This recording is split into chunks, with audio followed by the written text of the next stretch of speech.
네, 네, 목소리가 오늘 좀 잠겨서 전달이 잘,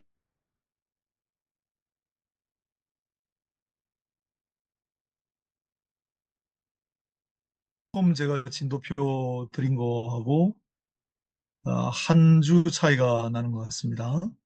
지난번에 불온을 하는 바람에,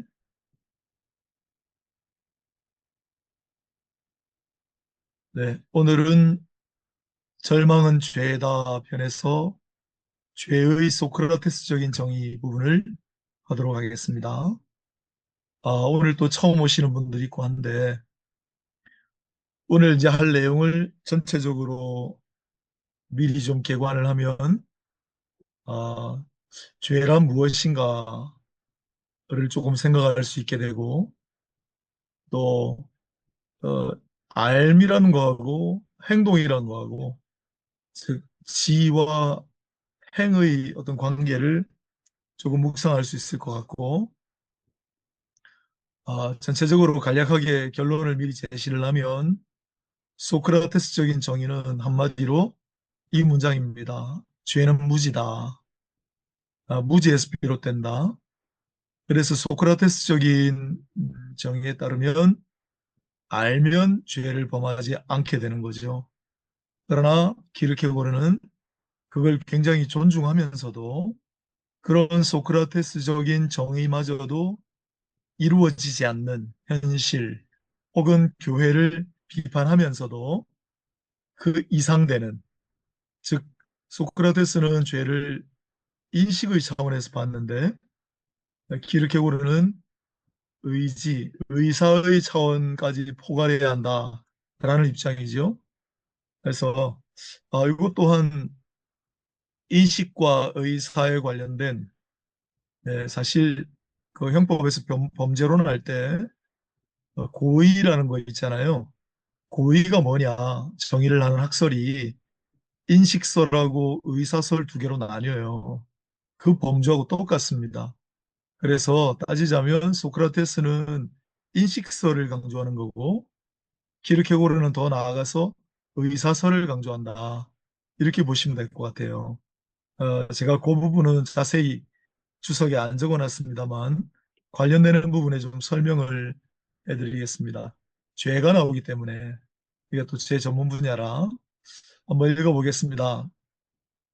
전체적으로 내용이 많은데 그냥 한 문장으로 줄일 수 있어요. 소크라테스는 죄를 무지라고 본다. 그 이야기 반복입니다. 그런데 워낙 또 소크라테스의 문장의 형식미가 있기 때문에 제가 웬만하면 다 요약을 했습니다. 그리고 오늘 우리가 쭉 보면 알겠지만 이 키르케고르가 스스로를 굉장히 선지자처럼 생각한다는 그런 느낌을 받아요. 왜냐하면 그 특히 이사야서에 나오는 오호라라는 감탄사라든지 또는 여러 번 반복하는 게 있어요. 소크라테스요, 소크라테스요, 소크라테스요. 그 전형적인 이사야서 내지는 조금 넓게 보면 선지서의 표현 양식을 이 키르케고르가 자기 글에다가 써요. 그래서 제가 약간 선지자적인 그런 느낌으로 글을 쓰는구나는 그런 느낌을 받았습니다. 그래서 형식도 중요하기 때문에 반복이지만 그냥 조금 참고 들으시면 계속 동어 반복이니까요. 그러나 이게 좀 반복되는 내용이라 스킵하고 넘어가는 부분도 있겠습니다. 죄는 무지다. 이러한 소크라테스적인 정의는 주목할 만한 가치가 있는 판례다 그러났습니다. 판례는 뭐 우리가 앞서 좋은 모델이 되는 예니까요. 사람들은 이런 무지를 넘어 전진하고 싶은 욕구를 느끼죠. 왜냐하면 무지에 머무른다는 게 불가능하다고 느끼고 한 달 동안 무지에 머물면서 모든 것을 무지로 표현하려면 답답하잖아요. 조금 더 나아가고 싶어 하죠. 하지만 필자는 여기 필자는 키르케고르 자신이 아니고 안티마쿠스 안티클리마쿠스죠. 가장 기독교인이라고 키르케고르가 이제 묘사하는 필자는 인간 무지 밑에 머물 수 없다고 해서 언제까지 무지에만 머물 수 있나 라는 생각들을 하는데 그렇다고 소크라테스적인 정의를 버리진 않을 거래요. 기독교적인 것을 염두에 두고 본래의 뚜렷한 모습으로 그려내기 위해 이것을 이용하려고 한다는 그런 포부를 밝히고 있습니다. 소크라테스적인 정의가 지닌 난점이 두 개예요. 키르케고르가 생각할 때 이걸 잘 염두에 두시면 좋을 것 같아요. 첫 번째 난점이에요. 뭐냐면 무지가 뭔지, 무지가 어디서 왔는지는 전혀 규정하지 않아요. 분명 죄는 무지고 오히려 기독교라 어리석음이라 불렀겠지만 부인할 여지가 없는데 이 무지는 근원적인 무지, 아무것도 모르는 진리에 대해 전혀 아는 바가 없는 그런 무지인지 아니면 뒤에 생긴 무지인지 만약에 후자라면 본래의 의미에서 아무것도 알지 못하는 무지가 아니라 다른 어떤 것에 깃들어 있어야 되는 무지일 것이다. 뭔가 자신의 인식을 흐리게 하기 위해 무지로 만들기 위해 노력하는 어떤 행위 속에 있는 그런 무지가 아닐까. 그런 것조차도 키르케고르는 규정하지 않았다는 거죠. 이런 사실을 인정하더라도 인간이 자신의 의식을 펴놓기 시작한 순간에 자기 행위를 뚜렷이 자각하고 있었던 것일까 하는 문제가 제기되는 한 역시 소크라테스적인 정의는 역시 완고하고 곱하기는 악착스러운 난점으로 되돌아가게 된다. 그러니까 여기 앞에 무지를 이렇게 두 개로 조금 더 생각을 해도 여전히 소크라테스적인 난점에서 벗어날 수가 없다. 왜냐하면 무지에 관한 구체적인 규정을 하지 않았기 때문이에요. 그래서 이 소크라테스인 정의의 난점은 한마디로 이겁니다. 반면에 그가 의식을, 인식을 흐려놓기 시작했을 때 자신이 그 행위를 뚜렷이 자각하고 있었다면 죄는 실로 인식 속에 있는 것이 아니라 의지 속에 있는 것이다. 아까 말씀드린 인식설이냐 아니면 의사설이냐 하는 건데 키르케고르는 한마디로 인식에 머무르는 것이 아니라 의사 속에 있는 거다라고 보는 거예요. 그렇게 되면 인식과 의지의 상호관계에 문제가 생기는데 여기에 대해서 소크라테스의 정의는 관여하지 않아요. 1번 각주를 제가 달았습니다. 어, 소크라테스에 따르면 인간은 어디까지나 참된 것, 옳은 것을 알지 못하기 때문에 부덕한 행동을 저지를 뿐이지 알고도 고의로 그러는 것은 아니다. 하지만 그는 인간이 참된 것, 옳은 것을 알고도 심령에 깊이 새겨진 악한 성향으로 아는 바를 실행하지 못하거나 안 하려고 하는 경우가 너무나 많다는 사실을 깨닫지 못했다. 키르케고르는 이에 대해 죄는 지력이 아닌 의지력의 뿌리를 가지고 있다. 그리고 의지력의 부패가 개인의 의식에 영향을 준다는 답을 준 셈이다. 키르케고르는 지력, 인식만 이야기를 했는데 오히려 소크라테스는요. 키르케고르는 나아가 의지력이 중요하고 오히려 때로 의지력이 지력에도 영향을 거꾸로 미치는 경우가 있다라는 것입니다. 확실히 소크라테스는 윤리가였고 지금도 장차도 그렇겠지만 무지를 가지고 시작해요. 지적인 점에서 그가 지향하는 무지는 아무것도 모르는 무지예요. 윤리적인 관점에서 그는 무지라는 말로 전혀 다른 것을 생각하고 있으며 무지를 가지고 시작해요. 소크라테스는 종교적인 윤리가가 아니거니와 교의학자도 아닙니다. 따라서 기독교의 출발점을 이룩하는 전체 탐구에는 본질적으로 전혀 발도 들여놓지 않는다. 소크라테스는 죄 그 자체의 전제가 되는 기독교적으로는 원죄에 관한 교의 속에 설명되는 선행적인 것에는 전혀 발도 들여놓지 않는다. 그래서 원죄라든지 죄의 근원이라든지 이런 교리에 대해서는 소크라테스는 얘기하지 않아요. 그건 키르케고르도 마찬가지예요. 소크라테스가 본래가 죄를 규정하는 데는 이르지 못했다고 할 수 있지요. 이 사실이 곧 죄를 정의함에 있어 하나의 난점이기도 합니다. 왜냐하면 죄가 무지라고 하면 애당초 죄가 존재하지 않는 아이러니가 발생해요.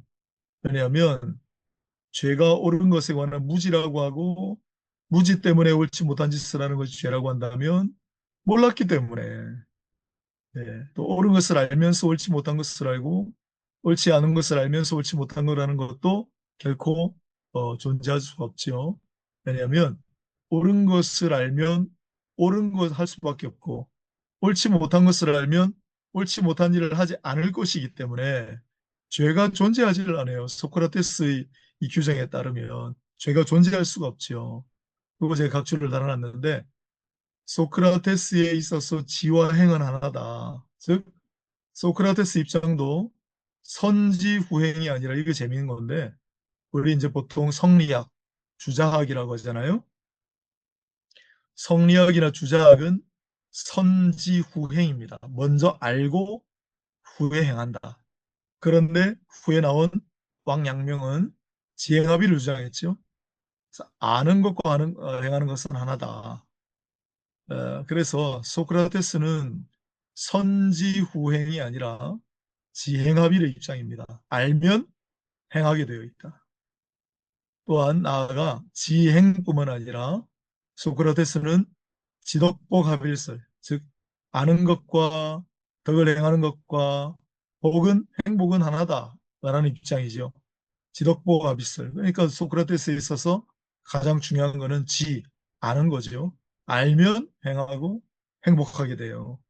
그런즉 소크라테스 정의가 옳다면 죄가 문제가 되지 않아요. 그러나 옳은 걸 알면서도 불의한 일을 행하거나 옳지 않은 것을 알면서도 옳지 못한 것을 한다는 이 사실이 바로 기독교적으로 볼 땐 너무 인간에게 당연한 거죠. 심오한 의미에서 이게 우리 인간에 합당하죠. 기독교적인 관심에서 증명되어야 할 일이지요. 가장 결정적으로 기독교가 이교로부터 질적으로 구별되는 개념이 바로 죄지요. 그렇기 때문에 기독교가 이교도는 물론 자연 그대로 인간도 죄가 무엇인지를 모른다고 간주하는 것은 당연하다. 기독교는 죄가 무엇인지를 백일하에 드러내기 위해서는 하나님으로부터의 계시가 필요하다고 생각하는 것이다. 속죄의 가르침이 이교와 기독교를 질적으로 구별해 주는 것이 아니다. 속죄, 대속하는 거겠죠. 이건 희생양 이론으로 우리 계속 나왔는데 르네 지라르라는 사람이 인류의 모든 인류사를 분석하면서 모두가 희생양의 계율을 가지고 있다. 기독교뿐만 아니라 라고 했죠. 따라서 그 속죄는 이교와 기독교를 질적으로 구별해주는 것이 아니고 더 심오한 곳에서 죄와 더불어 죄에 대한 가르침과 더불어 시작해야만 한다. 만약 기독교가 옳다고 인정하지 않을 수 없는 죄의 정의를 이교가 가지고 있다면 이거야말로 기독교에 대한 위험천만한 항의, 안티테제가 되겠죠. 그 이제 죄는 계시로부터 온다 그랬잖아요. 그러면 죄가 도대체 뭐냐? 그건 여기서 논의하지 않아요. 그런데 우리가 좀 생각해 볼 수는 있겠죠. 죄란 뭘까요? 오늘 이 소크라테스와 키르케고르의 논의를 우리가 쭉 한번 따라가면 우리 나름대로 답을 할 수 있을까요? 죄를 규정함에 있어 소크라테스에게 결핍되어 있는 것은 어떤 규정일까? 그것은 의지고 반항이다. 자신이 그것을 알면서도 선을 행하는 일을 포기하는 것. 알면서도 옳은 것에 관한 지식을 가지고 있으면서도 옳지 못한 짓을 할 수 있다는 것을 이해할 수 있기에는 그리스적인 지성은 지나치게 행복하고 지나치게 소박하고 지나치게 심미적이고 지나치게 반어적이고 지나치게 슬기롭고 지나치게 죄에 젖어 있다. 그리스의 정신은 하나의 지성적인 지상명령을 세운다. 소크라테스 이야기겠죠. 알면 아는 대로 해야 돼 있으니까. 그러나 소크라테스 죄의 규정 속에 들어있는 진리를 결코 간과해서는 안 돼요. 오히려 엄청나게 이건 제가 그대로 인용했습니다. 엄청나게 헛배가 부르고 게다가 실속이 없는 지식 속에 길을 잃고 있는 현대와 같은 시대에 있어서 진실을 똑똑히 가르쳐줘야 한다. 소크라테스의 이 정의조차도 알지 못하는 이 시대. 이건 키르케고르가 당시 시대를 바라보고 규정한 건데 오늘 이 시대에 더 적확한 진술이죠. 의당 지금이야말로 소크라테스에 있어서 마찬가지로 조금만 더 절박하게 사람들은 소크라테스 쪽으로 굶주려야 할 필요가 있다. 이게 뭐냐면 아는 대로 행하는 거예요. 그것도 못하기 때문이죠. 사람들이 최고의 것을 이해했다고 단언할 때 나타나는 묘기는 모두가 웃음과 울음을 자아내는 것들이다. 이거 말하자면 한마디로 말하는 넌센스, 어, 아이러니한 휴머를 얘기합니다. 이거 이제 이해인데 제가 좀 줄여냈어요. 이거는 여보게 그런 걸 절대 믿지 말게. 그들은 그것을 이해하지 못했어. 진짜 이해했다면 그들의 생활도 그것을 표현했을 터이고 그들도 이해한 바를 실행했을 테니까. 진짜 안다면 삶으로 드러나지 않겠어? 아는 대로 실행했을 테니까. 근데 삶으로 드러나지 않아요. 아는 대로 실행하지 않아요. 이게 키르케로가 바라봤던 당시 시대죠. 자, 그러면 오늘 시대는 어떻습니까? 키르케고르는 조금 더 나아가는데 반항, 의지 이런 거 얘기하잖아요. 그걸 이야기하기 전에 소크라테스적인 논의조차도 지금은 너무 절실한 시대 아닌가 공감합니다. 이해에는 두 가지 있는 것이 아닐까? 어떤 사람이 어떤 일에 대해 실제로 무지한다는 것을 우습게 생각하는 것은 극히 저급한 희극거리고 그것은 아이러니에 들지 못한다. 진짜 모르는데 지구가 정지하고 있다고 믿는 경우 여전히 지구가 정지하고 있다를 믿으면 이제 웃기지요. 웃기지만 사실은 좀 불쌍한 웃김이죠.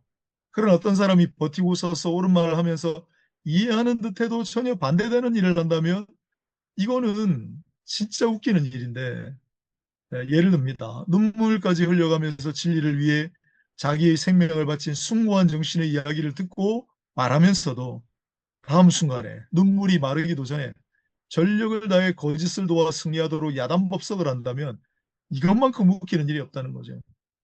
또 다른 예입니다. 놀랍도록 확고한 신념과 열정에 찬 연설가가 장광사를 마치기도 전에 지극히 사소한 어려움에도 두려워 달아나 버리는 일이 있다면 그야말로 우스꽝스러운 일이다.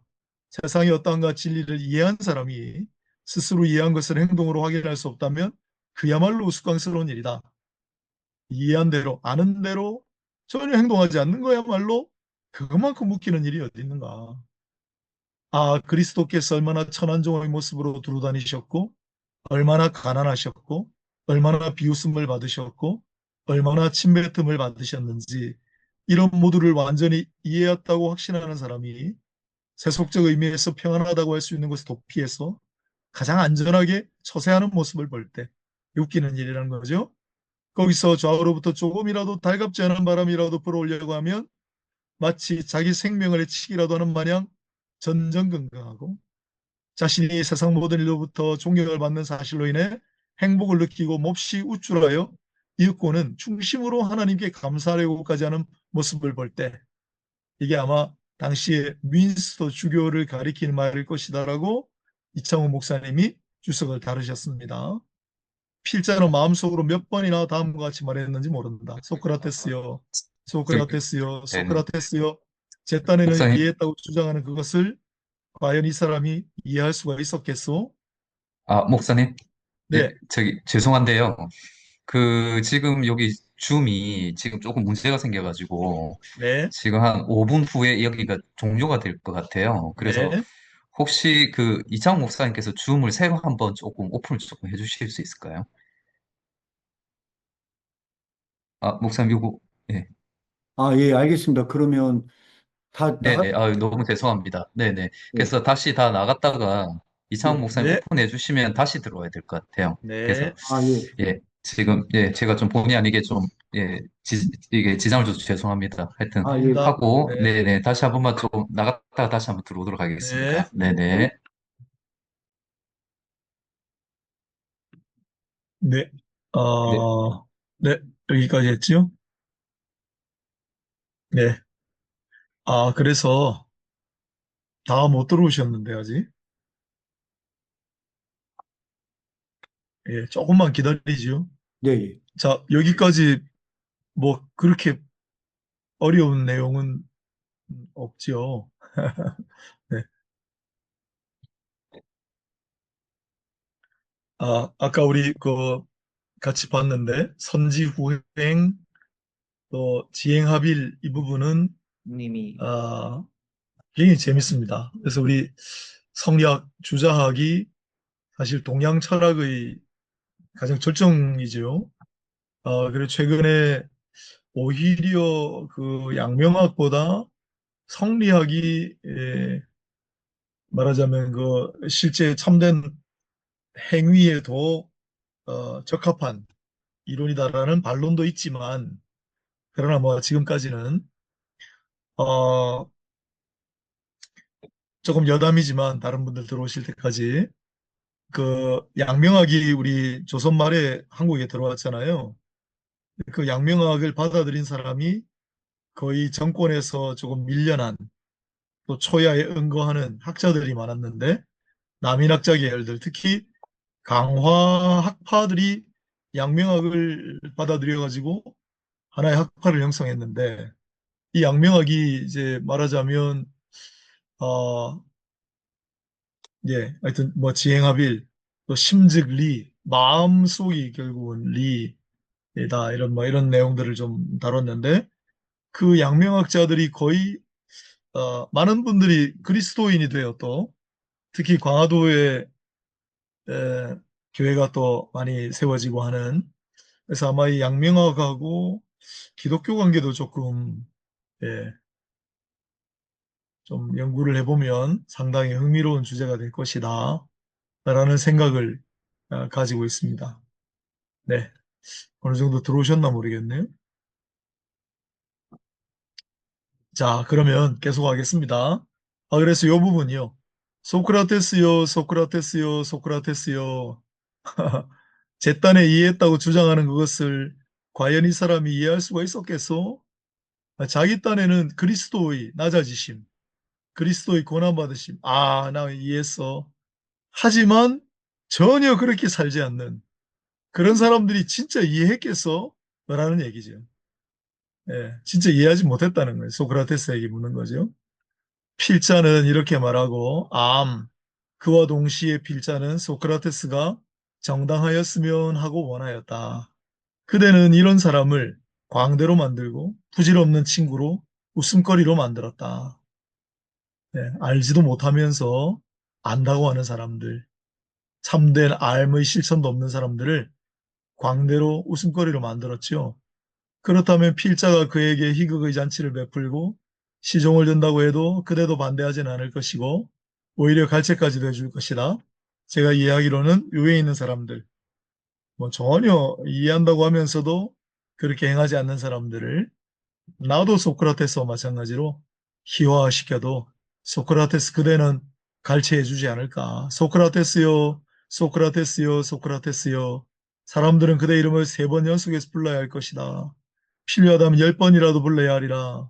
사람들은 세계가 하나의 공화국과 새로운 사회 질서와 새로운 종교를 필요로 한다고 생각하면서도 네, 이것도 좀 뜻밖이었는데 하나의 공화국과 새로운 사회 질서와 새로운 종교를 필요로 한다. 이건 칸트의 주장이죠. 영구 평화론, 세계 정부론인데 정치 사상에 조금 키르케고르가 언급한 그런 부분입니다. 허다한 지식으로 혼란에 빠진 이 세계가 정작 한 사람 소크라테스를 필요로 한다는 생각은 엄두조차 내지 못한다. 어느 한 사람이라도 이 사실을 염두에 두었다라면 하물며 허다한 사람이 이 사실을 염두에 두었다라면 소크라테스는 그다지 필요하지도 않았을 것이다. 네, 뭐 이런 생각들을 하는데 소크라테스 한 사람이 필요하다.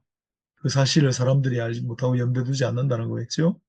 우리 시대는 그런 반어적 윤리적 교정을 필요로 한다. 우리 시대가 가장 적게 생각하고 있는 것이기 때문이다. 소크라테스 뭐 아까 시대정의, 새로운 사회 질서 이런 거창한 담론들을 이야기하지만 정작 필요한 것은 소크라테스적인 삼파술, 반어법이 아니겠는가. 스스로 이해하지 못하고 알지 못한다는 걸 알게끔 깨닫게 하는 소크라테스보다 앞으로 더 전진하는 이해도 두 종류가 있다는 소크라테스적인 그것으로 되돌아가는 것이 가장 필요하다. 마침내는 인간을 가장 깊은 비참 속에 빠뜨리고 두 가지 이해의 구별을 말살해버릴 그런 결과로서의 교정이 아니라 일상생활을 윤리적으로 파악하도록 교정하는 교정이 필요하다. 예, 완전히 모르는 거하고 또 안다고 하면서도 전혀 실천하지 않을 때의 모름, 이게죠. 그런 교정, 그런즉 소크라테스적인 정의는 다음과 같은 방식으로 구제된다. 어떤 사람이 옳은 일을 하지 않았다면 그걸 이해하지 못했고 이해한다 하더라도 허황된 망상에 불과하다.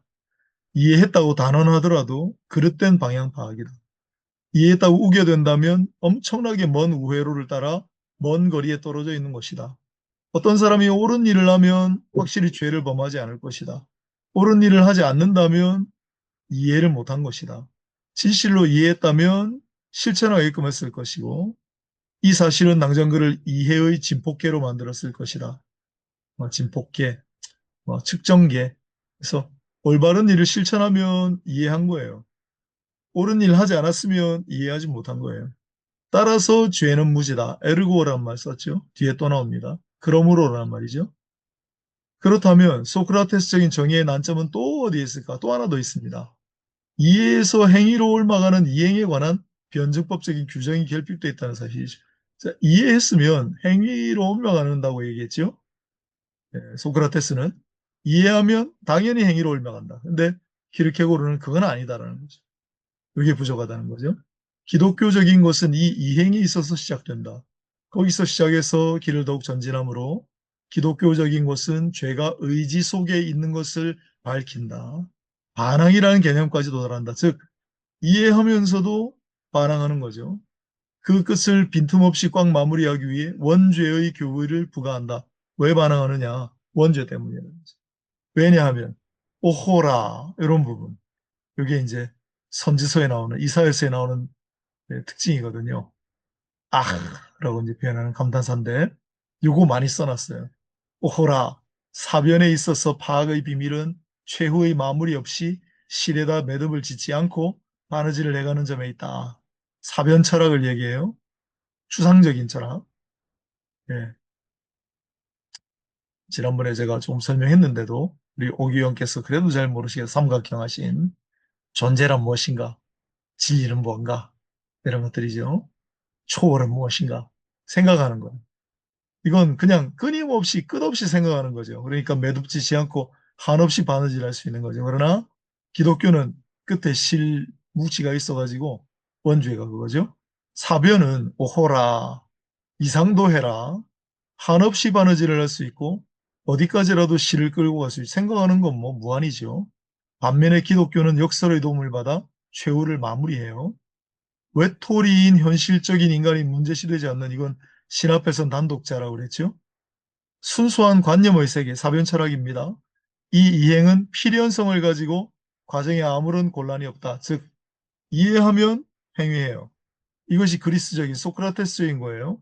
소크라테스적인 것은 아니다. 그러기에는 소크라테스는 지나치게 윤리가였기 때문이다. 그리고 근세 철학의 비밀도 이와 같다. 코기토 에르고 숨, 유명한 데카르트의 명제죠. 나는 생각한다. 그러므로 나는 존재한다. 예. 생각한다. 그러므로 존재한다. 바로 이행하잖아요. 사유하는 것이 존재하는 것이다. 그래 기독교적으로 말하면 믿는 대로 될지어다. 믿는 대로 존재한다. 믿는 것이 존재하는 것이다. 이렇게 되는데 그러나 기독교는 미리 말하지만 믿는다고 해서 다 존재, 행위하는 건 아니죠. 반항이 있으니까요. 예. 이리하여 근세 철학이란 이교 이상도 이하도 아님을 알 수 있다. 그러나 이 사실이 아직 최악은 아니다. 소크라테스와 동료라는 것은 결코 그렇게 천한 일이 아니다. 근세 철학 속에는 그런 것이 기독교라고 스스로 그렇게 망상하고 우리에게도 그렇게 망상하게 하는 전혀 비소크라테스적인 것이 있다. 근세 철학. 반면에 외톨이인 인간이 문제시되는 현실의 세계, 신 앞에선 단독자의 세계입니다. 이해하는 것에서 행위하는 것으로의 미묘한 이행이 반드시 그렇게 신속하게 히토키티시메 빠르게 더 빠르게 라틴어를 잘 써요. 키르케고르가 이루어지는 것이 아니면 물론이거니와 바람처럼 빨리 이루어지는 것도 아니다. 반대로 여기서부터 실로 지루한 역사가 시작이 되는데 정신생활엔 정지 상태는 없다. 일체는 활동이다. 변증법적인 시각이죠. 따라서 어떤 사람이 옳은 일을 인식한 순간 그것을 실천하지 않는다면 우선은 인식이 끌기를 그친다. 그러면 곧이어 다음과 같은 문제가 발생한다. 인식된 그것을 의지가 어떻게 보는가? 의지는 변증법적인 것이고 따라서 인간이 지니고 있는 저급한 본성까지도 모두 장악하고 있다. 만약 인식된 것을 그들 저급한 본성이 싫어한다면 의지는 잠시 동안 시간을 경과시키고 그 사이에는 얼마의 간격이 생겨 어디 내일까지 두고 보자 하게 된다. 이럭저럭 하는 동안 인식은 점점 흐려지고 저급한 것이 점차 우위를 점한다. 여기 저급한 것이란 타락한 본성, 원죄로 인해 감염된 뭐 그렇게 생각이 될 것 같아요. 왜냐하면 오호라 선이란 것은 즉석에서, 즉 그것이 인식되었을 때 즉석에서 실존되어야 하는 것이지만 순수한 관념의 세계에서는 사회 존재로의 일이 이행이 그토록 쉽게 이루어지는 것이다. 왜냐하면 그 세계에서 모든 것이 순간적인 것이니까 저급한 것은 시간을 끈다는 장점을 가지고 있기 때문이다. 그렇다고 해서 의지는 사태가 그렇게 벌어진 데 대해 유달리 반대도 없고 그저 본체만 체한다. 이리하여 인식이 어지간히 흐려지면 인식과 의지는 서로 전보다도 더 잘 이해할 수 있고 양자가 완전히 공명하게 된다. 왜냐하면 이쯤 되면 인식은 이미 의지 편으로 옮아가 버려서 의지가 원하는 바의 것이 전적으로 옳다고 인식하기 때문이다. 의지가 결국은 인식에 영향을 미치잖아요. 그리고 아마도 대다수 사람들이 이런 식으로 살아가고 있을 거다. 요컨대 그들이 지닌 윤리적 혹은 윤리적 종교적 인식이 그들 속에 있는 저급한 것이 좋아하지 않는 결단이나 결과로 그들을 이끌어가려고 하기 때문에 그런 윤리적 혹은 윤리적 종교적 인식을 조금씩 흐려놓으려고 애를 쓴다. 반면에 그들은 그동안에 그들의 심미적이고 형이삭제인 인식을 확장한다. 그러나 그것은 윤리적으로 판단하면 오락에 불과하다. 심미적이고 형이상학적인 인식, 오락에 불과한 그런 것들을 자꾸 해서 어떤 결단, 결과를 자꾸 지체시키려고 하는 저급한적인 것의 여러 가지 방해물이라고 생각하면 될 것 같아요. 하지만 이상의 사실만으로 우리는 아직 소크라테스적인 것보다 한 걸음도 더 전진하지 못하고 있다. 소크라테스적인 말을 빌자면 그렇게 된다는 것은 사람들이 역시 옳은 것을 이해하지 못하고 있다는 것을 증명하는 것에 불과하기 때문이다. 요컨대 그리스 사상은 어떤 사람이 옳지 못한 일을 행한다는 것을 알고 있으면서 행하는 것이고 옳은 일에 관한 지식을 갖고 있으면서도 옳지 못한 일을 하는 것이라고 공언할 만한 용기가 없다. 그렇기 때문에 구체적으로는 다음과 같이 말한다. 사람이 옳지 못한 것을 행한다면 그는 옳은 것을 이해하지 못한 것이라고. 그냥 소크라테스적인 생각은 그냥 이거에 다예요. 그러나 앞에 키르케고르가 논의한 이런 것들, 즉 인식했지만 저급한 것의 영향, 또 방해 이런 것들로 말미암은 여러 가지 굴절들 이런 것들도 있을 수 있다는 거죠. 하지만 네, 과연 지당하다. 그리고 그 이상은 어떤 인간도 나갈 수가 없다. 어떤 인간도 죄 가운데 있기 때문에 죄가 무엇인지를 자기 혼자서는 말할 수 없다. 죄 가운데 있기 때문에 죄가 무엇인지를 자기 혼자서는 말할 수 없다. 그러기에 기독교는 다른 방법으로 시작한다. 즉, 죄가 무엇인지를 인간에게 해명해 주기 위해 하나님으로부터 계시가 필요하다는 식으로 말이다. 그렇다면 죄란 무엇인가? 죄란 실로 인간이 옳은 것을 이해하지 못하는 데 있는 것이 아니라 인간이 옳은 것을 이해하려고 하지 않는데 그리고 인간이 옳은 것을 원하지 않는 데 있다. 이해하지 못하는 게 아니라 옳은 걸 이해하려고 하지 않고 옳은 것 자체를 원하지 않는 것이 죄라고 얘기해요. 우리가 죄에 대해서 조금 논의해 보겠지만 죄란 무엇인가? 이게 이제 인간의 상태를 확정지은 사람은 어거스틴입니다. 여기 어거스틴 이야기를 제가 좀 써놨는데 이 어거스틴의 네 가지 유명한 인간의 사중 상태. 저는 이거 정말 기가 막히다고 생각하고 기회 있을 때마다 제가 이걸 소개하는데 우리 교회에서 한번 설교 시간에 했는데 아무도 이해하지 못해서 꾸지람만 들었습니다. 또 강의 시간에도 한번 했는데 그런 거 하지 말라고 항의를 받았습니다. 에, 여러분께 소개합니다. 뭐 아시는 분 아시겠지만 어거스틴이 뭐라고 했냐면 원래 우리 인간의 상태가 포스의 페카레 혹은 포스의 논 페카레. 페카레는 죄를 범하다. 흠과 관련된 단어죠. 포스는 파서블입니다. 즉 죄를 괄호해 놓은 이유는 죄를 범할 수도 있고 범하지 않을 수도 있는 상태로 우리를 만드셨어요. 자유의지죠. 그런데 인간이 행사한 결과 죄를 짓잖아요. 그런 상태에서는 죄를 범하지 않을 수가 없는 상태. 죄를 범하지 않는 것이 가능하지 않다. 불가능하다. 죄 짓지 않을 수 없는 상태가 된 거죠. 전적 부패. 그러다가 예수 그리스도로 말미암아 구원을 받을 땐 죄를 범하지 않는 것이 가능하다. 예. 죄를 범하지 않는 것이 가능한 상태로 복원되죠. 죄를 범하지 않을 수도 있는 상태. 그러다가 만약에 이제 우리가 만약에 마지막에 영화되면, 예, 영화는 두 단계로 우리가 육신이 사망할 때 영혼이 영화되고 훗날 재림할 때 육신과 영혼이 같이 영화되는데 그때는 죄를 범하는 것이 불가능한 상태. 이게 어거스틴이 말한 인간의 사중 상태입니다. 두 단어를 가지고 이렇게 할 수가 있나요? 제가 어거스틴이 천재라고 느꼈던 그 단면 중에 하나인데 그래서 인간은 분명히 옳은 것을 알면서도 알려고 하지 않는 또 옳은 것을 원하지 않는 그런 상태가 있어요. 이건 뭐 부인할 수가 없겠죠. 이해할 수가 없다는 것하고 이해하기를 원치 않는다는 그 구별에 관해 소크라테스도 아무런 해명을 하지 못했지만 그래도 역시 이해한다는 것이 두 가지가 있다는 구별로 수술을 단행한 솜씨를 보면 그는 반어법의 대가다. 이런 것을 구별하는 단계는 못 이르렀어요. 소크라테스는. 그럼에도 불구하고 사람들을 수술을 해다녔어요. 대단한 의사인 거죠. 그렇다면 우리는 이미 이런 것도 알고 있으니까 더 훌륭한 의사가 되어야 되지 않겠나. 옳은 일을 행하지 않는 자는 옳은 일을 이해하지 못한 것이라고 소크라테스는 설명해요.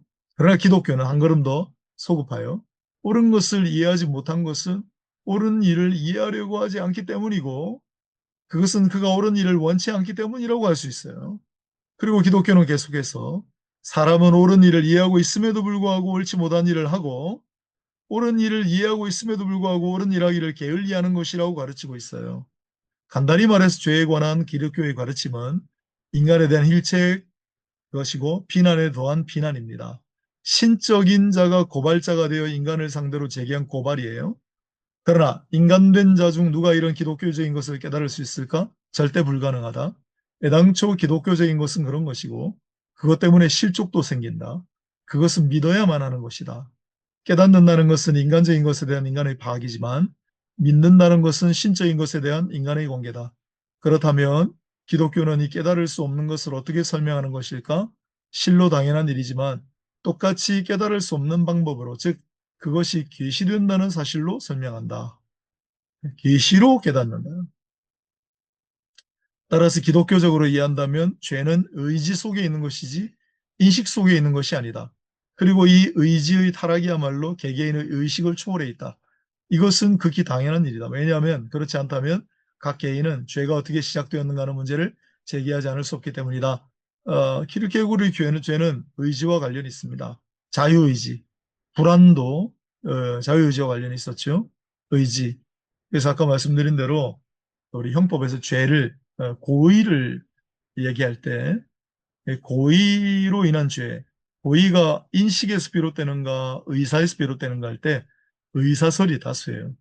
그 의사설에는 이것이 죄가 된다는 것을 확실히 아는 의사, 그럼에도 불구하고 내가 행하겠다는 의사 뿐만 아니라 이게 어쩌면 죄가 될지도 모르지만 나는 그래도 하겠어라고 하는 여러분 많이 들어보셨을 미필적 고의 까지도 포함하는 의사설이 다수설입니다. 그래서 죄는 결국 의지, 의사와 관련이 있다. 그러나 소크라테스는 그렇게 생각하지 않은 거죠. 좀 낭만적인 생각이었던 거죠. 여기에 실족의 표지가 있다. 죄란 무엇인가? 죄가 얼마나 깊이 묻혀 있는가 하는 것을 인간에게 밝혀주기 위해서는 하나님으로부터 계시가 있어야만 한다는 그 점에 실족의 가능성이 있는 것이다. 자연 그대로 인간이나 이교도는 다음과 같이 말한다. 나도 하늘과 땅에 있는 모든 것을 이해하지 못했다는 점을 인정한다. 그리고 만약 계시하는 것이 있게 마련이면 그것은 우리에게 천국에 관한 것을 밝히 알려줄 것이다. 그러나 죄가 무엇인가를 해명하기 위해 계시가 필요하다는 따위는 맥락하기 그지없는 말이다. 나는 나를 완전한 인간이라고는 말하지 않는다. 어림도 없는 말이다. 그러나 나는 내가 완전성으로부터 얼마나 멀리 떨어져 있는가를 알고 있다. 기꺼이 인정할 거다. 이러도 내가 죄가 무엇인지를 모른다고 하겠는가? 그래서 죄를 알기 위해 무슨 계시까지 필요하겠나? 계시는 천국 이런 거 알려면 나는 그건 인정하겠지만 이런 얘기고요. 그러나 기독교의 답은 다음과 같다. 내가 완전성으로부터 얼마나 멀리 떨어져 있는가? 죄란 무엇인가 하는 이 사실이야말로 네가 가장 모르고 있는 것이다. 보라, 이런 의미에서 즉 기독교적으로 말해서 죄는 무지다. 죄가 무엇인지를 모르는 무지다.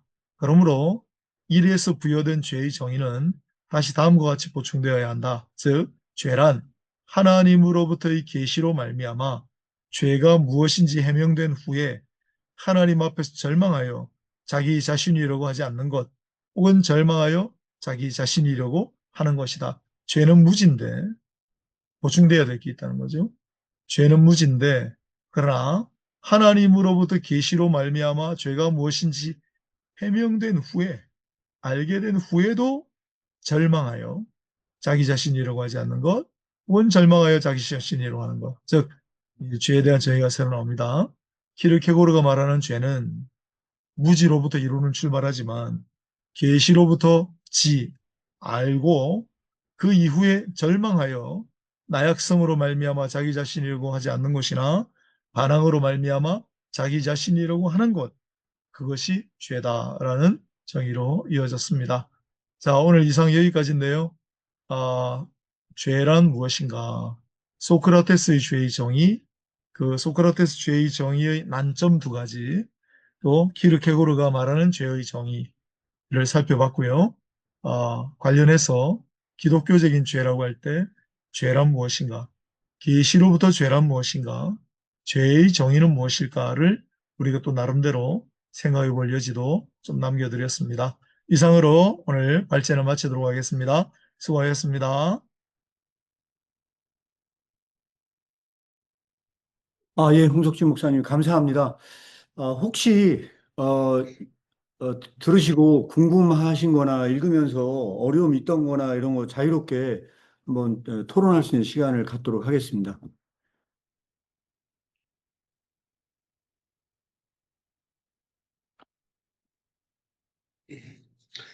그, 우리가 그 창세기 선악과 있잖아요, 선악과. 그럼 많은 사람들이 창세기 3장에 보면 사탄이, 뱀이, 너 그거 먹어야 지혜로워지는 거야. 이렇게 얘기하잖아요. 선악과를 그렇게 이해하는 사람들이 대다수입니다. 창세기 2장, 3장 읽으면서 사탄에게 설득돼갖고 그걸 읽어요. 그래서 저는 그렇게 읽으면 안 되고, 하나님께서 너 이거 먹지 마. 먹으면 죽어. 라고 할 때, 하나님의 지식, 하나님의 그 죄의 정의를 아담이 배운 거예요. 그 순간에. 그리고 그걸 고의로 범한 거예요. 이게 지식도 있었고, 그러니까 그 선악과 율법을 듣는 순간 죄와 죄가 아닌, 죄와 죄가 아닌 거에 대한 기준을 아담과 하와가 알았고, 그거를 범한 것이 원죄인데, 그들은 무지 상태였고, 그걸 먹음으로써 죄를 깨닫는 거다. 이렇게 생각을 해요.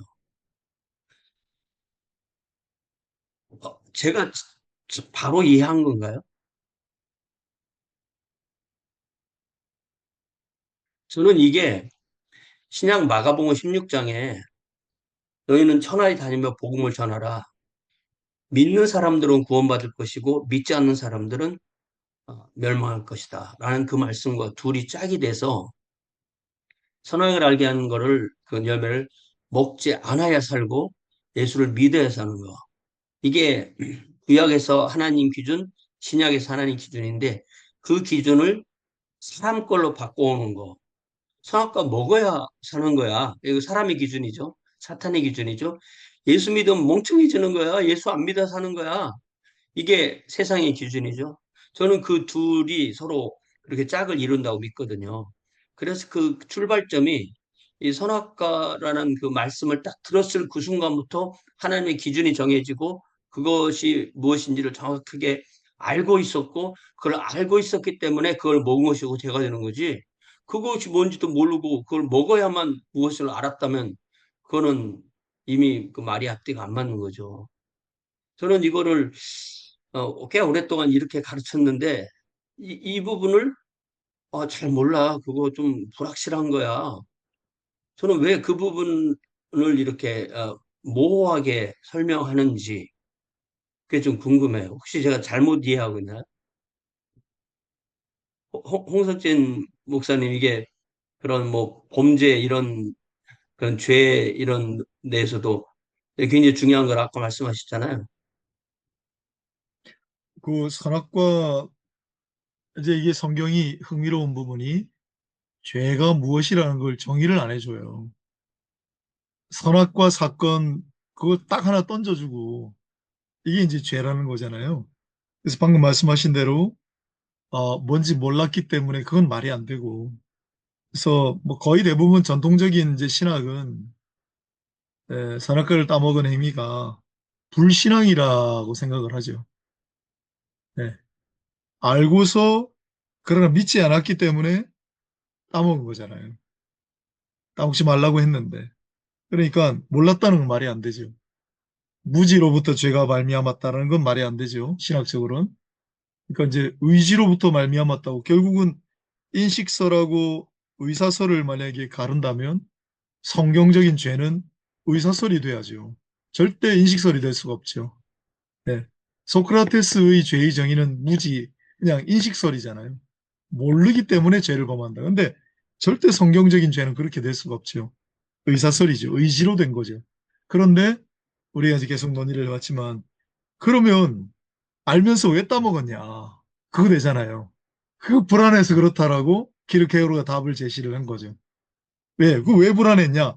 자유를 주셨기 때문이다. 예, 자유의 현기증. 예, 그게 이제 키르케고르의 답이었고, 그래서 불안의 개념이 아마 먼저 나왔을 것 같은데, 그러니까 자유를 주셨는데, 거기에 따르는 불안이 있고, 분명히 하지 말라고 하셨는데, 뭔가 하여튼 불안하다 보니까 까먹어 버렸고, 그래서 그게 이제 죄가 된 거죠. 그렇게 이론 구성을 해야죠. 예, 그, 그런데 이제 우리가 지난주에 배웠던 것이 로마서 14장 마지막 절에 나오는 23절인가에 나오는 믿음으로 하지 않은 것이 죄다.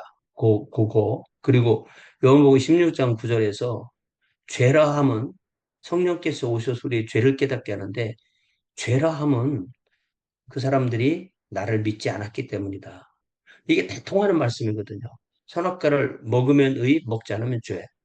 예수님을 믿으면 살고 안 믿으면 죽는 거. 믿음으로 하지 않는 건 죄. 저희들이 죄라 함은 나를 믿지 않았기 때문이다. 이게 다 뭐냐면요. 하나님의 기준과 인간의 기준 같아요. 저것들. 네. 하나님의 기준. 우리가 왜 예수 믿어야 돼? 그게 하나님의 기준이야. 그럼 뭐가 죄야? 예수 안 믿는 게 죄야. 왜 그게 죄야? 하나님의 기준이기 때문에 죄인 거야. 이건 거잖아요. 이게 기준을 인간에다 두느냐, 하나님에 두느냐는 걸로 이거를 다 정리할 수가 있는. 그, 제, 그랬을 때 제, 우리가 그 표준, 하나님의 그 표준에 대한 그 지식과 그것에 대한 그 거부, 반항, 이것이 두 개가 딱 겹치면서 죄가 발생하게 되는. 음, 제가 이제 그 조금 궁금한 게, 그 비슷한 맥락인데요. 그러니까, 그, 약간 이제, 그, 원래 이제, 저 어떤 느낌을 받았냐면은, 이게 제가 이제 사실은 이제 믿기 전부터 또 약간 그런 느낌이 좀 있었는데, 이게 신 없는, 예를 들면 인문학 있잖아요. 신 없는 인문 철학에서 얘기하는 죄. 그러니까, 과연 신 없이 죄를 뭐라고 얘기할 수 있을까? 과연 이제 신 없는 일종의 인문 철학에서는 그러니까 하나님 없는 인문 철학에서는 죄를 뭐라고 이야기할 수 있을까? 이런 부분 있잖아요. 근데 이제 사실은 그게 엄청 좀 뉘앙스가 좀 다르다는 생각이 들거든요. 왜냐면 이제 기독교에서는 계속 죄를 이야기하니까. 그러니까 명확하게 뭔지는 잘 모르겠지만은 성경 전체에서도 계속 뭐 예수님도 나오면 계속 죄를 이야기하고 하나님도 죄를 계속 이야기하는데 거기서 이야기하는 죄, 그러니까 씬이라고 하는 그거 하고 그다음 인문 철학에서 우리가 보통 흔히 상식적으로 이야기하는 죄하고 신 없는 상태에서 이야기하는 거 좀 되게 뉘앙스가 좀 다르지 않나 이런 생각이 들더라고요. 근데 이제 예를 들면은 그 신없는 인문학에서 결국은 죄라고 하는 거는 일종의 뭔가 도덕적인 어떤 오류, 잘못, 뭐 이런 걸 이야기한다든지, 안 그러면 어떤 사회적인 규범을 깨트리는 거라든지, 아니면 뭔가 타자한테 유해한 행위를 했다든지, 뭐 이런 것들 있지 않습니까? 근데 이제 그런 것들이 실제로 보면 뭔가 딱 절대적인 게 아니라, 뭐 나중에 뭐 칸트 정언명령 이런 데서도 약간 설명 나오는 거 보면 결국 그거는 스스로 인간 스스로가 재정자가 돼야 된다. 이게 시대적 변화와 뭐 이런 변화에 따라서 음. 스스로가 그걸 발견하고 재정자가 돼야 되는 형태 있잖아요. 그래가지고 제가 조금 찾아보니까 그냥 오히려 이걸 죄라고 이야기하는 건 좀 그렇다. 용어를 달리 해야 되지 않냐. 그러니까 예를 들면 뭐 도덕적 오류라든지 잘못이라든지 이런 거로 이야기를 해야 되지 않냐라고 이야기하는 철학자들도 되게 많다 하더라고요. 근데 이제 그러면 신없는 상태에서 죄라는 개념 자체는 자기들은 죄라고 이야기하지만 이거는 실제 어떤 의미에서 보면 그냥 도덕적인 오류하고 비슷한 약간 그런 거 있잖아요. 그냥 죄를 저지르면 사회적으로 벌을, 아까 예. 홍 목사님이 말씀하신 대로 이교도는 죄를 모른다는 거예요. 그게. 그, 그러니까요. 그게, 그리고 그런, 예. 요 책이 예. 있거든요. 이 그 아리스토텔레스의 시학입니다. 키르케고르가 이 시학 얘기를 인용하는 구절을 어떻게 인용을 하고 있냐면요. 아리스토텔레스의 시학에 어디에 이게 나오냐면요. 플롯의 모방 대상이라고 하는 13장에 비극이 되기 위한 전제 조건이 있습니다. 여기에 뭐라고 서술되어 있냐면 이렇게 서술되어 있습니다. 이렇게 하면 이제 중간에 위치한 사람만 남는다. 미덕과 정의가 남달리 뛰어나지 않지만 악덕과 악행이 아니라 어떤 실수나 결함 때문에 불행해진 사람이어야 한다. 자, 이 얘기는 무슨 얘기냐면요. 오이디푸스 왕이나 이런 사람들이 운명에 의해서 저주를 받습니다. 그 저주를 받는데 여기서 중요한 게 뭐냐면요. 이 사람이 죄가 있어서 저주를 받으면 비극이 비극적이지 않대요. 그러니까 이 사람이 너무 죄가 있으면 안 되고 그래서 여기에서 지금 나와 있는 단어가 실수나 결함이라고 하는 것에 이 단어의 60번 각주를 따라가 보면 실수나 결함으로 번역한 하마르티아는 자 여기서 기독교에서 하마르티아는 죄입니다. 죄. 그런데 여기서 뭐라고 설명하고 있냐면 실수나 결함으로 번역한 하마르티아는 실수, 결함, 죄를 의미하지만 비극에서는 악덕이나 악행과 관련이 없어야 하고 연민을 불러일으켜야 한다는 점에서 주로 실수나 착각 정도로 번역이 돼야 된다는 거예요. 그래서 여기서 제가 왜 이 말씀을 드리냐? 키르케고르는 정확하게 이 부분을 이야기합니다. 그리스 철학에는 정확하게 기독교적인 용어로 하마르티아라는 용어를 쓰지만 그들에게는 실수나 결함을 의미하지 죄의 개념이 들어올 수 없다는 겁니다. 그들에게는 이것이 실제적인 사실이고 기독교적인 죄의 개념이 들어오지 않는다. 그러면 우리는 일반적으로 사람들이 갖고 있는 죄의 개념을 어떻게 해석을 해야만 하느냐? 제가 볼 때 키르케고르적으로 해석을 하잖아요. 다 허구입니다. 허구. 지금 사람들이 갖고 있는 모든 죄에 대한 관점이나 문화나 서술된 모든 것은 전부 다 허구적 상상에 의해서 만들어진 것입니다. 이게 진짜가 아니야. 잘못된 거거든요. 이런 지점에서 여기서 제가 볼 때 딱 맞닥뜨려진 사람 인물들이 있는데 누구냐? 그게 니체하고 유발 하랄입니다. 니체도 인간이 만든 모든 문화적인 것은 전부 다 허구적인 상상으로 그려지고 있고요. 유발 하랄도 마찬가지입니다. 인간이 가지고 있는 모든 건 그러한 상상적 허구다. 그런데 여기에서 제가 이제 이 논문을 쓰면서 공부하다 보니까 니체가 비극의 탄생이라는 책 9장에 나옵니다. 제가 9장만 읽어봤거든요. 니체의 비극의 탄생 9장에 정확하게 거기에 프로메테우스의 불에 대해서 주석을 답니다. 근데 프로메테우스의 불에 대해서 주석을 내면 어떻게 다느냐? 기독교의 원죄 개념하고 연결이 된대요. 프로메테우스의 불이. 이게 이제 니체의 해석입니다. 프로메테우스의 불이 이게 정확하게 기독교의 원죄로 연결이 되는데 왜냐하면 이 불을 훔쳤다는 것은 뭘 상징하냐? 인간이 지식을 상징한대요. 인간의 능력과 지식을 상징하는 게 이 불인데 샘족 신화에 의하면 이것은 원죄의 타락이랍니다. 그러나 이것이 아리안족의 신화로 해석을 하면 이건 원죄가 아니고 미덕으로 해석된대요. 미덕으로. 그러니까 불을 훔친 것은 미덕으로 해석이 된대요. 따라서 그 사람들이 거기서 범죄로 저주를 받는데요. 근데 그 저주받은 게 여기에서 비극입니다. 이게 이제 니체가 있는 방식으로는 뭐냐면 그래서 그들이 비극적 상태에 빠지는데 그 상태에서 자기 스스로를 창조하는 것 그것이 바로 이 비극의 시작점에서 인간이 자기 창조를 구축해야 된다는 선에서 이 프로메테우스의 불을 읽습니다. 그런데 제가 봤을 때는 이거를 정확하게 키르케고르는 정반대로 읽습니다. 이게 바로 하나님 없는 자기 창조고 이것이 바로 절망이다. 이게 인간의 궁극적 절망이기 때문에 여기에서 뭐가 들어올 수 없냐? 죄의 개념이 들어올 수 없기 때문에 죄의 개념이 들어올 수 없기 때문에 본질적인 셀프, 자기를 망각한 상태에서 스스로를 창조하고자 하는 비극적 죄의 본질을 설명한 것이다. 이게 바로 이 패턴 속에서 이거를 독해해야 되지 않겠는가. 이렇게 생각이 들어서 말씀을 드렸습니다. 그러니까 다윗도 바세바 또 우리야 그런 일이 있을 때 내가 하나님께만 죄를 범했다. 그게 세상 사람들이 보면 이렇게 뒤로 넘어갈 일이에요. 하나님이 없는 그런 데서는 그 말을 들으면 말도 안 되게 되는 거예요. 근데 결국 죄는, 기독교적인 죄는 하나님이라는 그 기준에 의해서 만들어지는 거예요. 그래서 아까 우리 홍 목사님이 계속 그 해주셨을 때 죄를 어떻게 깨닫느냐? 계시를 통해 깨닫는다. 계시는 뭐냐? 하나님의 뜻인 거예요. 하나님의 의지, 하나님이란 존재와 뜻. 계속 이게 제가 볼 때 성경은 그 원칙에서 벗어나질 않아요. 그래서 하나님이 없는 곳에서는 죄가 없는 거예요. 하나님의 기준이 없으니까. 그러니까 그 이창호 목사님 걸 아예 그냥 허구다 이렇게 말한 거고요. 하마르티아라는 단어는 원래 뜻은 관역, 우리 양궁할 때 보면 관역 있잖아요. 관역에 10점에 딱 쏘는 것이 이제 그것만 괜찮은 거, 나머지는 다 하마르티아예요. 정중앙을 맞추지 못하고. 정중앙을 맞추지 못한 것은 그게 미스포천이에요, 그냥. 근데 그래서 우리가 헬라어 원어 같은 히브리어, 특히 헬라어, 그러니까 기독교가 들어오기 전에 헬라어 단어 가지고 원래 뜻이 뭐라고 얘기를 해주고 이걸 기독교에서 어떤 뜻으로 사용했어요라는 말을 안 해주면 그건 뒤집어지는 거 의미가.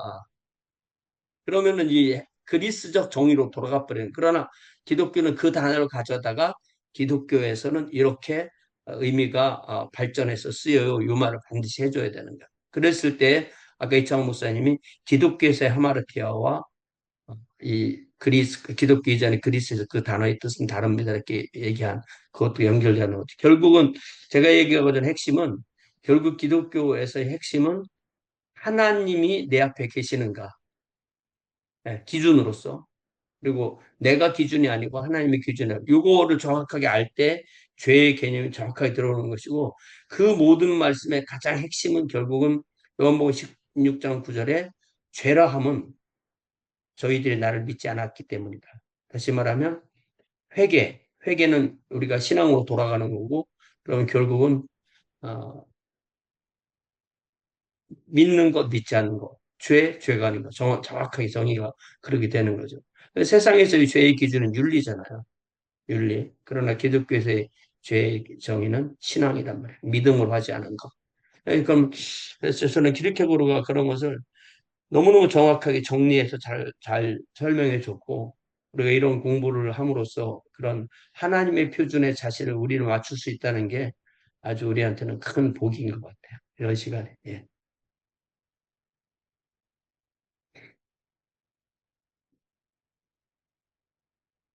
그래서 저는 이게 사실 그냥 급진적인 거라고 생각을 하는데요. 나는 생각한다, 코로나는 존재한다라고 하는 거를 뒤집어 엎은 게 나는 믿는다, 코로나는 존재한다거든요. 그러니까 킬케고르는 여기서 얘기하는 게 나는 믿는 사람, 그러니까 믿는 사람만 존재하는 거지 믿지 않는 모든 실존은 존재하는 것조차도 아니다. 그것은 다 허상이다. 허상이고 믿는 사람만 존재, 진짜 참 존재로 들어가는 거다. 그러니까 이게 기독교 존재론의 가장 중요한 하나의 정의로부터 출발하려고 하는 이 부분으로 저는 읽혀졌고요. 또 하나 여기서 중요하게 강조하고 싶은 게 뭐냐면 그 바느질 예화거든요. 이 바느질 예화인데 철학은 매듭을 짓지 않고 바느질을 하거든요. 그래서 이거를 다른 데서는 무로부터의 출발을 얘기합니다. 철학은 무로부터 출발을 하기 때문에 시작이 너무 쉽거든요. 그러니까 슬슬슬 바느질을 꿰맬 수가 있는데 문제는 뭐냐면 출발점이 고정되지 않았기 때문에 그것은 하지 않은 거와 똑같아. 아무리 많은 사유를 한다 하더라도 이 사유를 멈출 수가 없어요. 그래서 철학은 시작은 쉬운데 가장 문제가 뭐냐면요. 멈출 수가 없다는 게 문제예요. 끊임없는 무한 루프 속에 들어가거든요. 그래서 그 사유를 멈추게 할 수가 없어요. 이게 바로 철학의 가장 큰 문제점이라고 한다면 기독교는 그 매듭이 역설이라고 말을 하거든요. 그런데 여기에서 이제 다른 데서는 뭐라고 설명을 하냐면 그래서 기독교는 시작이 어렵다고 이야기를 합니다. 그러니까 시작이 어렵다는 건 뭐냐면 기독교는 시작점에 도달하는 게 어렵다. 그러니까 오히려 시작하고 나면 이게 될 수는 모르겠으나 그 시작점 자체에 이르는 게 너무 어려워. 이 왜 어렵냐? 여기에서 역설이라고 하는 걸 마주하고 있기 때문에 그 역설을 믿든가 믿지 않든가. 그래서 철학의 부스러기에서는 이 믿음을 요구하는 것 자체가 역설이라고 이야기를 합니다. 그래서 이 역설 앞에 섰을 때 이 역설을 넘어섰을 때만 매듭을 질 수 있는 이게 기독교다. 그래서 기독교는 스타트가 너무 어려워서 이게 이제 이 과연 정말 기독교의 그 스타트점을 갖고 있는 사람이 몇이나 되겠는가? 당대 기독교는 이미 다 추상화돼 가지고 소크라테스보다 더 못한 종교로 전락을 했거든요. 그래서 그게 뭐냐면 진리를 너무 추상화시켜서 마치 지식적으로 알면 모든 것을 다 안 것처럼 착각과 속임수 속에 빠져가지고 심지어는 그 소크라테스 입장도 안 되는 부분으로 전 이게 읽혀졌거든요. 그래서 크게 세 가지 어떤 지점이 있는 것처럼 보여졌습니다. 하나는 소크라테스적인 이해고요. 다른 하나는 당대 기독교고, 그리고 그다음에 진짜 기독교입니다. 근데 당대 기독교는 소크라테스조차도 못해. 그래서 소크라테스를 소환해 와야 돼. 그런데 기독교는 그보다 더 엄밀하기 때문에 도저히 그 실족 상태에 들어갈 수밖에 없거든요. 그래서 소크라테스는 그가 생각할 때 이런 어떤 지행합일이 되지 않는 부류의 사람들은 아이러니하고 유머러스한 사람으로 그냥 생각을 해요. 근데 기독교는 너무 엄밀해서 그 사람을 위선자로 부른다는 거죠. 그 위선자로 부르는 거 하고 이 사람을 아이러니스트한 사람으로 부르는 거 하고 어느 것이 더 엄밀하냐. 기독교는 너무 엄밀해서 도저히 거기까지 따라갈 수가 없고 제발 소크라테스만이라도 한번 해봐라 하고 아마 그런 관점에서 좀 한탄을 하고 있는 듯한 그 텍스트로 좀 읽혀졌습니다.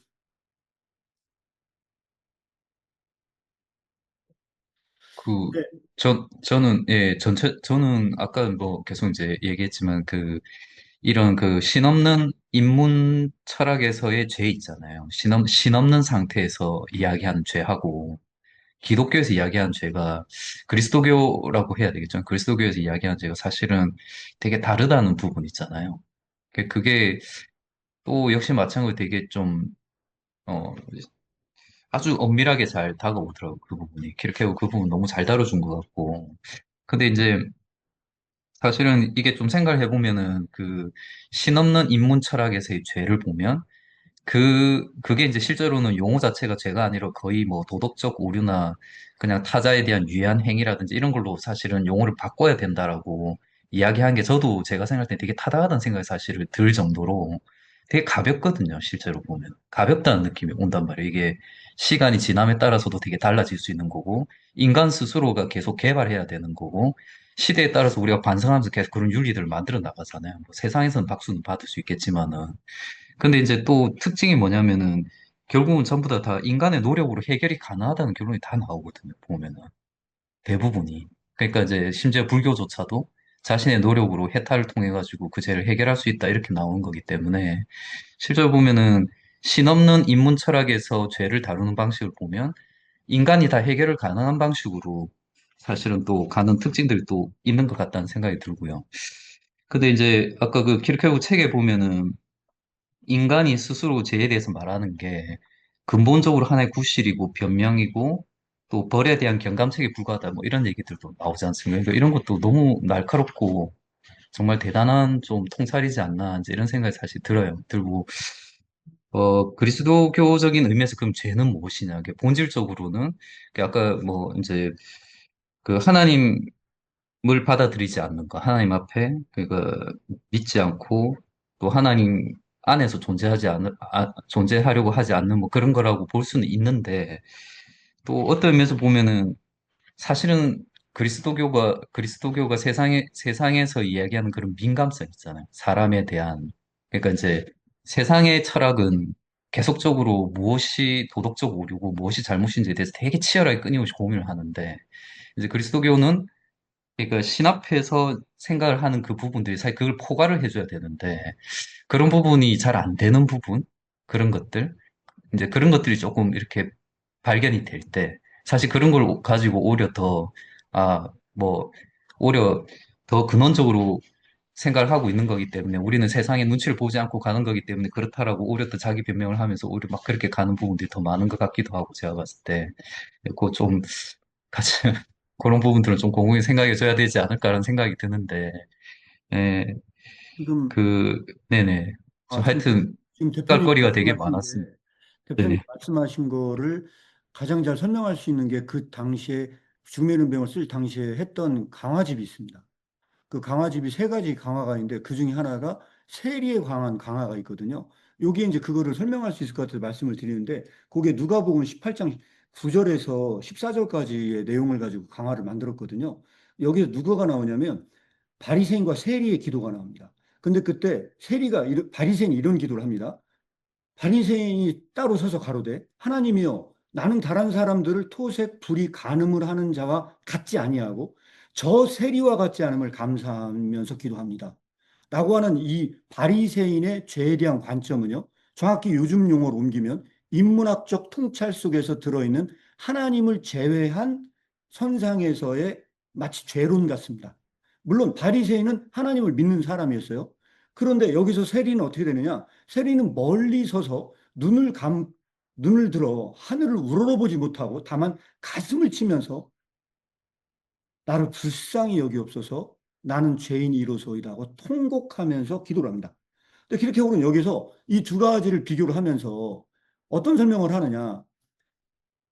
진짜로 하나님을 본 자가 누구냐는 거예요. 세리는 바리새인은 하늘을 우러러 기도를 했고 세리는 얼굴을 하늘로 들 수 없어서 무릎 사이에 얼굴을 쳐박고 기도를 했거든요. 근데 키르케고는 이렇게 거기 설명을 합니다. 바리새인은 세리를 봤대요. 옆에서 세리가 기도하는 걸 봤대요. 그래서 그가 세리와 같지 않음을 비교했대요. 그런데 세리는 얼마나 그가 하나님 앞에 서 있었는지 옆에 바리새인이 있는 걸 몰랐대요. 몰랐대요. 이게 죄인식입니다. 키르케고르가 말하는 계시에 의한 죄인식. 이게 정확히 인문학적 통찰 속에 들어있는 죄인식과 하나님 앞에 서 있는 죄인식의 차이를 저는 이렇게 서술했다고 보고 여기에서 내린 결론이 뭐냐? 이 성경의 구절이 이겁니다.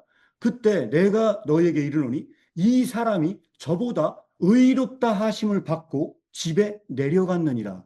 성경은 누가 진짜 의로운 사람이냐? 라고 얘기하는 게요. 전복됩니다.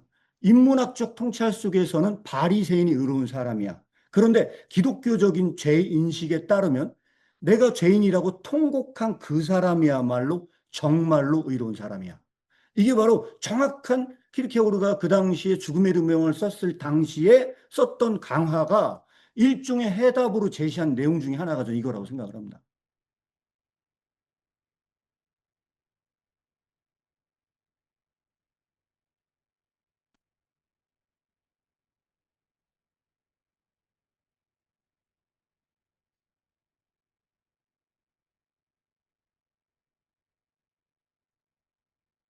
목사님, 그 비디오 켜신 분들 이렇게 한 분 한 분씩 지목해서 얘기 들어보면 좋을 것 아, 같은데. 예, 예, 이제 어느 정도 이현경 선생님한테 말 시킬 차례예요, 지금. 예. 이제 어느 정도 이야기가 된 것 같아서 남은 시간 좀 이제 같이 나누고, 제가 지금 여기 화면상으로 한번 보면서 좀 이야기를 나누도록 하겠습니다. 일단 이영경 선생님 한번 그, 좀 나눠주시면 감사하겠습니다. 네, 너무 감사하고 잘 들었고요. 네, 목사님들하고, 훌륭하신, 진심으로 제가, 예, 예, 훌륭하신, 예, 목회자이시고 또, 그리고 학자이시고, 예, 또 그런, 예, 진짜 마음에서, 예, 지성과, 그리고 마음에서 나오는 이제 그런 말씀들, 이제 진짜 너무 포부를 정말 진심입니다. 예, 정말 잘 들었고 너무 감사하게 생각합니다. 제가 저는 이제 도라고 하겠습니다. 그렇다고 작품 되지를 못해가지고 한 사람으로서 이제 거기에 아리스토텔레스의 시학이라든지 니체의 비극의 탄생이라든지 뭐 이런 이제 그 부분들을 어, 종합시험의 리딩 리스트에서 이제 읽었고, 아리스토텔레스의 시학 부분, 그리고 칸트의, 예, 홍석진 목사님께서 말씀해 주신 이제 그 부분들, 그 이성의 한계 내에서의 종교라는 이제 그 로고 있지 않습니까? 이제 그런 남은 건 뭐냐 결국 윤리밖에 그러니까 뭐 열심히 써놨는데 남은 것은 윤리밖에 없더라라는 이제 그런 인간 사이의 계약, 이책 신없는 상태에서의 어떤 인간 남은 거는 그럼 뭐냐 저 인간 사이의 도덕이라는 건 인간 사이의 계약이다. 이제 이렇게 이제 좀 정리가 되었던 것 같고요. 제가 이제 예, 그 오이디푸스 왕 이제 그 말씀 이제 하신 거죠. 그 하마르티아의 치명적인 결함이라고 뭐 영어로 이제 그 보통 이제 번역이 페이털 플로 이런 식으로 이제 좀 번역이 되는 것 같은데 죄도 아닙니다. 오이디푸스는 자기가 아버지 친부를 죽이고 어머니하고 결혼을 하는 예, 친부 예, 존속사례와 그리고 그 근친상간이라는 인류 최대의 금기를 범했지만은 그걸 의도적으로 한 게 아니에요. 다만 그 사람의 이제 그런 어떤 그 성향상 그런 격정적인 이제 그런 자기 아버지인 줄 모르고 이제 그랬지만 그 아버지한테도 아버지인 줄 모르고 이제 죽인 라이어스 왕 그 사람한테도 잘못이 있었어요. 그 사람한테도 예, 잘못이 있었고 그거에 대해서 격정적으로 이제 대응을 한 거죠.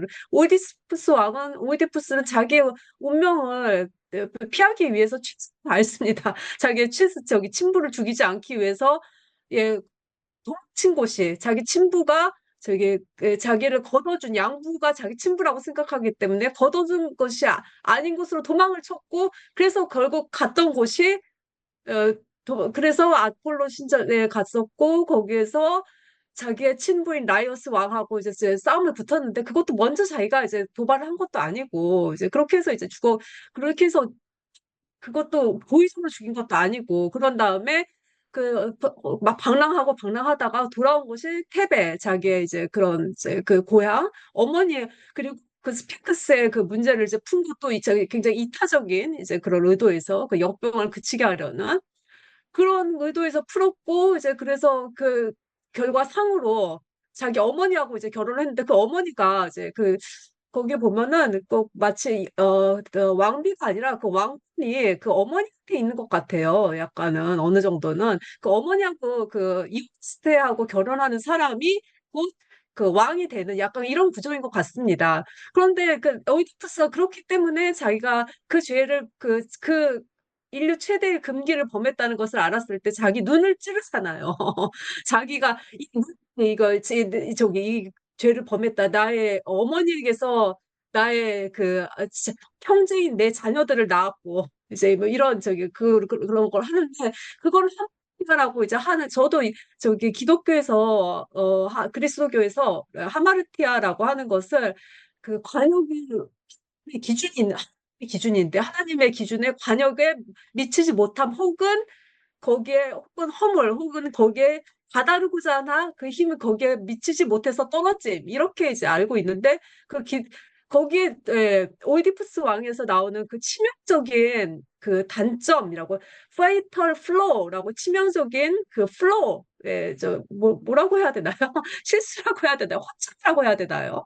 이제 이런 것들 이제 이런 것이 이제 그 사람을 비극의 주인공으로 만들기 때문에 만약에 그 사람이 정말 그런 치살을 하고 그다음에 친구와 그 결혼을 하고 그 사이에서 자녀를 낳은 그런 사람을 그 동정을 하기 위해서는 동정과 더불어서 이제 연민하고 공포를 얘기를 하죠. PT 앤 테러를 얘기하는데 예, 그 연민하고 공포를 느끼게 하기 위해서는 이제 그 사람이 잘못한 사람이 아니고 그 자기 운명을 비극적인 운명을 벗어나기 위해서 최선을 다한 이제 그런 사람인데 그것을 그러나 그 사람에게 있어서 그것도 그 하마르티아도 교만이라고 얘기를 합니다. 결국은 예, 그 하마르티 그 사람에게 있어서 근데 그 교만이라고 하는 것은 자기의 의도가 들어가 있지 않은 교만이고 다만 그러나 그 전체적인 그 소클레스가 그 쓴 오이디푸스 왕에 나오는 그걸 보면은 상당히 오이디푸스가 자신에 대해서 굉장히 확신 있는 모습을 보여요. 제가 볼 때는 그러니까 거기 나온 좀 상식적 그 가 나오죠. 그리스 비극에 보면은 스라고 그리스 당시 그 시민들, 그 청중들의 상식이라고 할 수 있는 그런 걸 대변하는 사람들인데 그 사람들이 오이디푸스하고 이제 그 사이에 이오카스테 여왕의 이오카스테 왕비의 동생이죠. 동생 사촌이 하고 이제 데이트가 계속 형성이 되는데 그 그 코러스가 왔다 갔다 하면서 이 편을 들었다 저 편을 들었다 이 편을 들었다 저 편을 들었다 하는데 오이디푸스가 보면 너무 자기 자신의 좀 나는 옳다라는 것에 이제 굉장히 좀 나는 그리고 그 끝까지 내 운명을 추구하겠다. 그 사람이 끝까지 그 운명을 추구하지 않았으면은 그 비밀이 밝혀지지 않습니다. 이 오이디푸스 렉스 킹 오이디푸스 같은 경우에는 비극의 원형이기도 하지만 천국의 원형이라고도 이제 좀 일컬어지는데 자기의 운명을 집요하게 지적을 해요. 그래가지고 왕비가 그만하자. 왕비는 이제 그 진실을 알게 된 거예요. 자기 아들이랑 결혼했다. 그래서 이제 폐하 이제 그만하지 그만해요. 이제 그만 덮어요. 이렇게 말하는데 아니야. 내가 저기 그 노예의 아들일지도 모른다. 버려진 사람의 아들이라는 것에 대해서 왕비가 저렇게 부끄러워하는 거야. 그렇기 때문에 나는 끝까지 내 운명을 그걸 밝히겠어. 결국 나를 알아가는 과정. 이라고 이제 보통 이제 그 비극에서는 이제 그 문학에서는 얘기를 하거든요. 이제 그렇게 오- 잘못하고 있는 것이 있긴 있어요. 그게 예, 지금 지금 그 그리스어로 잘 나진 않습니다만은 예, 굉장한 이제 그 영어 번역이 되는 걸로 알고 있습니다. 이제 그 사람의 그 페이탈 플로우, 아주 치명적인 결함이라고 하는 것은 역시 휴브리스라고 하는 걸로 알고 있습니다. 근데 그 휴브리스가 기독교적인 의미에서 휴브리스는 아니라고 생각이 저도 들고요. 기독교적인 의미에서 자기 자신하고 있는 건 맞아요. 그런데 그 사람은 그야말로 제가 볼 때는 무지에 의한 그런 잘못을 범하고 있는 거예요. 그 무지에 의한 잘못. 자기 잘못한 것이 없거든요. 자기를 알고 싶어 하는 것은 당연한 것이고. 그렇지만 그 그리스의 시민적인 그 당시 그 관중이었던 그 아테네 사람들의 입장에서 보았을 때는 이 사람이 좀 너무나 좀 뭐라고 하지? 좀 자기에 대해서 나는 잘못한 게 있을 수가 없어. 내가 실수를 그런 죄를 지었을 수는 없어. 라고 하고 있는 것에 대해서 굉장히 조금 좀 경계하는 모습. 그것을 휴스라고 이제 그런 오만이라고도 이제 오만이라고 보통 번역을 하는 것 같아요. 이제 그렇다고 이제 그런 생각이 좀 들었고, 제가, 예, 좀 많이, 굉장히 많이 좀 공감이 됐습니다. 제가 사실은 저도 문학, 수업 들으면서 했을 때, 이 도덕이라는 말을 이제 쓴다는 것 자체, 그리고 구원 말을 잘 쓴다는 것 자체, 이제 뭐, 설페이션, 리뎀션, 이런 거를 이제 쓰는 자체가 굉장히 그런, 뭐, 그러니까 뭐, 그런 무신론이신 선생님, 혹은, 그런, 불가지론이신 이제 그런 교수님들한테는, 이게 무슨 말이냐, 구원? 이게 도대체 뭐냐. 주는 것. 그거는 solvage, save. 그거는 이해가 가는데, solvation, 뭐, 최근 인문학에서, 그냥 제가 받은 훈련으로는, 제가 받은 훈련은 사실 지금은 포스트 세속 시대라서 약간 그 종교의 기환이 좀 많이 이제 좀 돌아온 이제 그런 상태이지만은 그 이전에 이제 좀 여러 가지로 다원화된 이제 그런 상태에서 좀 훈련을 받은 사람으로서는 이제 뭐 구원, 뭐 죄, 뭐 신, 뭐 인파하고 그런 그렇게 쓰지 않습니다. 그리고 한 번은 제가 그러니까 도덕조차도요. 예를 들어서 율법 따로 있죠. 그런데 윤리학이라고 했을 때도 뭐 스피노자를 제일 선호를 하는 것 같고 이제 그런 홍석진 목사님께서 너무나 잘 아시겠지만 뭐 자연법이라든지 혹은 자연의 법 그리고 사회적인 합의에 의해서 주어진 이제 그런 도덕이라고 도덕, 컨스트럭티드 된 것. 이라고 이제 하는 이제 그 관점 중에서는 좀 보통 이제 컨스트럭티드 되었다 도덕이라고 하는 것도 이제 그렇게 이제 보고 계시더라고요. 그래가지고 저도 한 번은 그 아주 좀 순진하게 이제 페이퍼에다가 이거는 사회적으로 관습적으로는 잘못 관습적으로는 컨벤션은 사회 컨벤션은 어긋나지만 모럴리티 도덕적으로는 이제 옳은 거 행동이다 뭐 이렇게 이제 그렇게 쓰니까 선생님께서 교수님께서 딱 이렇게 체크를 해주시더라고요. 그러나 그 도덕이라는 것 자체가 사회적으로 구성되는 것이 아니냐 이제 이렇게 말씀을 하시더라고요. 컨벤션 이제 예, 뭐, 그러니까 모럴이라는 단어 자체가 모어에서 나왔잖아요. 이제 그 어떤 그런 사회 관습이라든지 표준 뭐 이런 것이 나왔는데 그 모럴이라는 것 자체가 사회적으로 이제 구성되는 거 아니야. 그렇다고 해서 뭐 무조건 결정론적인 것은 아니고 그러니까 사회적으로 구성되었으니까 잘못된 것은 바꿀 수도 있다.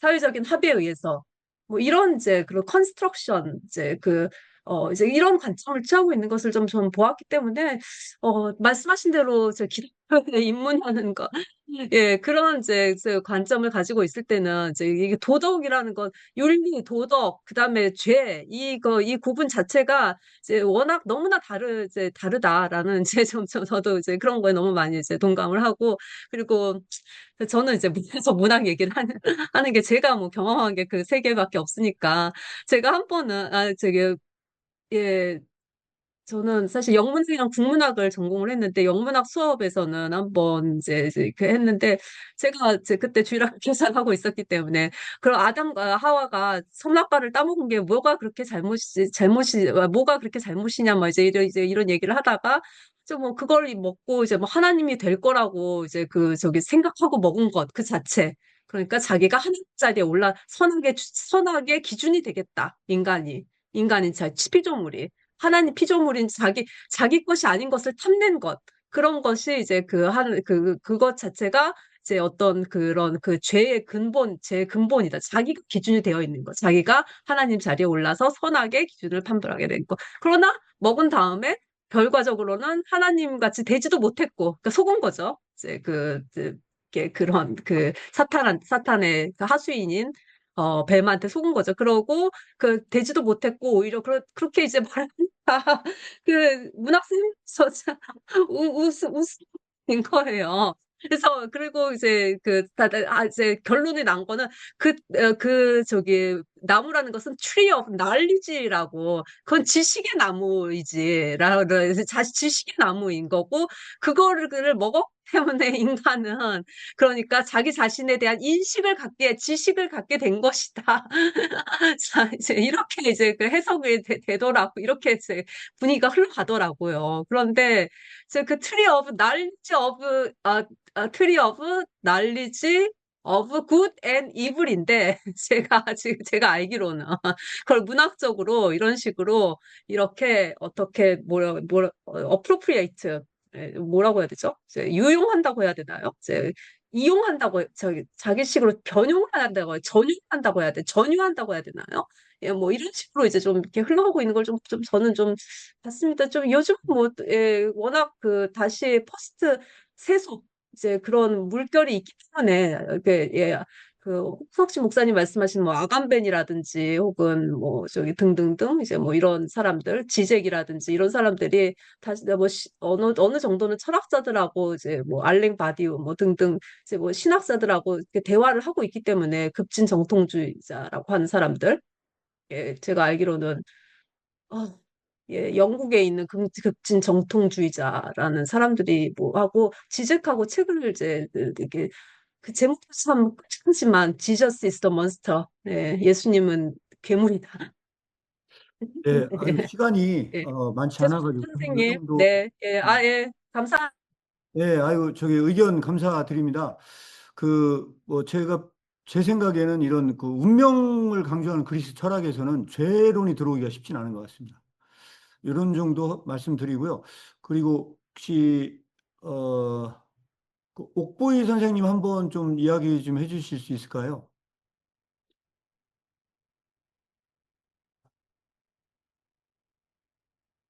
예, 어,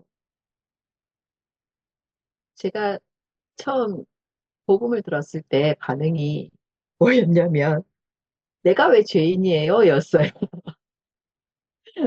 어, 그래서, 아,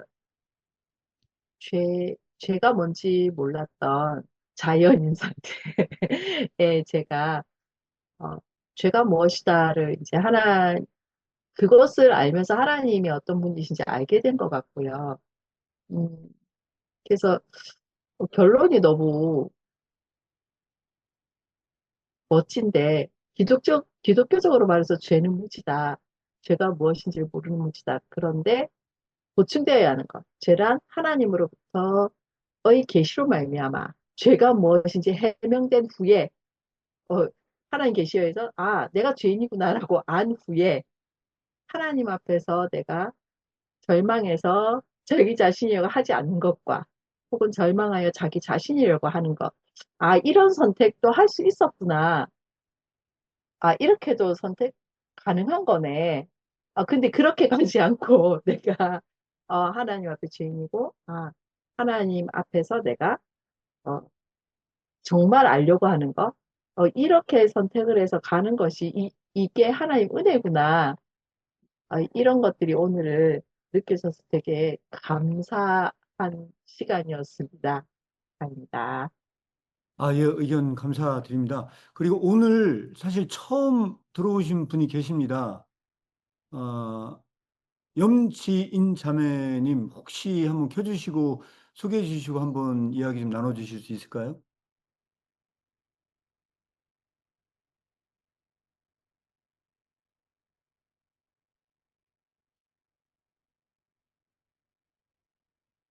예, 혹시 한번, 저기 꼭 한번 소개 나중에 해 주시면 감사하겠습니다. 또 제가 지목을 하겠습니다. 끄고 계신 분한테 다른 말씀 못 드릴 것 같고, 류한 형제도 한번 좀 한 말씀 좀 부탁드리겠습니다.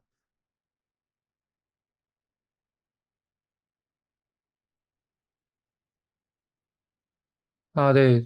저 그냥 들으려고 했는데 오늘은 그, 공감도 많이 됐던 것 같아요. 그런 그리스적인 그런 아는 것이 그 소크라티는 그렇게 봤죠, 실제로. 그래서 그 알면은 다 행한다, 당연히. 그런 식으로 얘기했던 것 같은데 기독교에서는 그렇지 않죠, 확실히. 우리가 뭐 이건 너무 경험적으로 당연한 것 같아요. 어떤 것이 잘못되고 하나님께서 좋아하지 않는다는 그런 것을 명확히 알지만 그럼에도 우리가 그것을 이제 또 지을 수밖에 없는 그런 상황들이 너무 많잖아요. 그래서 그런 부분이 있어서 아까 그런 어떻게 표현하시죠? 그 지력에 있지 않고 의지에 있다, 그런 식으로 표현하셨던 것 같은데. 예. 네, 저도 저는 그 부분에 대해서 조금 제가 나누고 싶은 부분이 하나가 생각나는데, 제가 그 장애인 수영장을 다녔어요. 한 2년 정도. 이제 저랑 엄청 친한 친구가 자폐아여가지고 그 친구랑 같은 수영장에 갔는데, 그 장애인 그 수영장에서 이제 복도에 그런 개그 프로그램 같은 거를 틀어줄 때가 있거든요. 근데 그러면은 되게 신기한 광경이었던 거냐면은 그 자폐아들이랑 그 자폐아의 부모들이랑 같이 섞여 있잖아요. 그 공간에서는. 근데 그러니까 정상인들은 그 순간에 다 웃어요. 근데 자폐아들은 한 명도 안 웃거든요. 그 개그를 이해를 못 하는 거죠. 어떻게 보면 그 개그라는 것도 한번 꼬는 거잖아요. 그래서 그거를 이해할 수 있는 지력은 없는 거죠. 그 아이들한테. 근데 그 아이들의 이제 삶의 내용을 보면 다 다르거든요, 정말. 어떤 아이는 진짜 자기 그냥 마음대로 하고 싶은 대로 행동하는 애가 있다면은, 어떤 아이는 진짜 그렇게 하고 싶지만 하지 않고 그렇게 막 참는 게 막 보이고, 그리고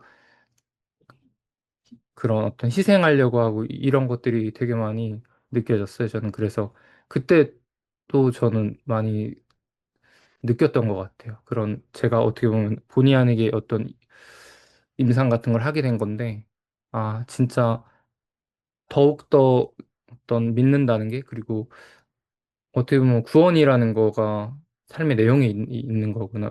사실 우리가 그런 그리스도인이라는 거 자체가 그거잖아요. 그냥 내 마음대로 하지 않고, 이제 내가 나를 죽여서 어떤 희생자 모드로 돌입하겠다라는 게 바로 그리스도인이 된다라는 거잖아요. 우리 뭐 예수를 알고 누구를 알고 그거 전에 아예 그게 이제 그거를 지식화한 게 뭐 예수는 뭐 그리스도고 이런 어떤 그런 도그마들이겠죠. 근데 그런 것들 이면의 어떤 실제에 대한 거는 그런 그 사람의 내용이라는 거죠. 그 사람의 어떤 삶에 대한 태도고, 그리고 그런 게 훨씬 더 선행한다라는 것에 되게 전 많이 동의를 했던 것 같아요.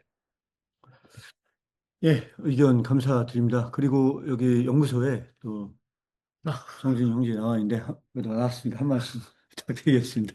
네, 저는, 오늘 내용 중에서 이제 죄에 대해서, 이야기가 나왔는데, 저는 마지막 아까 옥보이 선생님께서 말씀해주신 그런 비슷한 맥락으로 좀 와닿았던 것 같아요. 우리가, 보통 이제 기독교인이 되고, 뭐, 그러니까 교회를 다니고, 교인으로서 살아갈 때, 흔히 우리가 쉽게 할 수 있는 실수가 나는 기독교인이고 저 사람들은 기독교인이 아니고 그래서 나는 이제 예수를 믿었고 구원받았고 저 사람들은 아직 구원을 못 받았고 이렇게 생각을 하고 좀 그들과 내가 다르다 이런 식으로 좀 생각을 하기가 쉬운 것 같고 근데 제가 오늘 이제 홍석진 목사님께서 이렇게 쭉 설명해 주신 그리고 제가 이제 읽었던 내용들 묵상하면서 들었을 때 든 생각이 여기 이 텍스트에서 키르케고르가 말하고자 하는 맥락에서 뭔가 이게 단순히 죄가 이제 무지인데 그 무지의 죄만을 지적을 하려고 하는 게 아니라 진짜 내가 얼마나 선하신 하나님을 이해하려고 했는가? 그러니까 죄가 되기 위해서는 그 척도가 있어야 되는데 하나님께서 기독교적으로 조금 더 좁혀서 얘기하자면 예수 그리스도께서 기준이 되시는 건데 내가 얼마나 그분을 이해하려고 했고 그분을 그분께서 행하신 그것을 따라서 행하려고 했는가? 그러니까 여기에서 나온 내용처럼 하나님의 계시에 의해서 나의 죄가 어디에 있는지 그것이 밝혀진 뒤에 그러니까 내가 이제 예수님을 그리스도라고 고백을 하고 주님이라고 하게 된 이후에 그 이후에 내가 얼마나 이 표현을 이제 빌리자면 절망적으로 있었는가 좀 이런 식의 좀 묵상을 했던 것 같고 그래서 내가 막 무슨 이상한 오만에 빠져서 좀 다른 사람들을 차별적으로 생각을 한다거나 그렇게 살면은 안 되고 아까 창호 목사님께서 말씀해 주신 것처럼 그 바리새인의 기도가 아니라 세리의 기도가 날마다 내 안에 좀 있어야 되겠다. 좀 그런 묵상들이 있었던 시간이었습니다. 네, 이상입니다. 예, 한두 분 정도 더 이야기 듣고 오늘은 마무리하도록 하겠습니다. 장도겸 혹시 선생님 이야기 나눌 수 있으면 감사하겠습니다.